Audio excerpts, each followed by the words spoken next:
একটা আনার পাওয়া যাবে।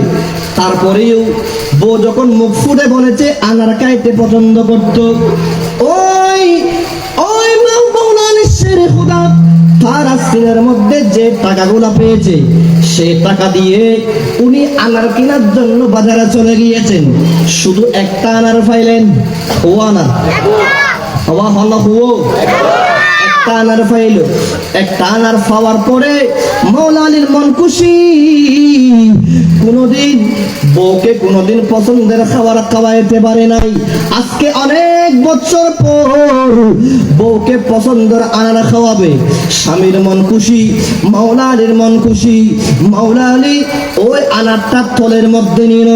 নেবার পরে যখন রাস্তা দিয়ে হেঁটে হেঁটে মুখে হাসি, হাসি মুখ নিয়ে যখন যাইতে যাইতে হঠাৎ করে বাজার থেকে অর্ধেক যখন আসলো দেখা যাচ্ছেন একজন ভিখারি।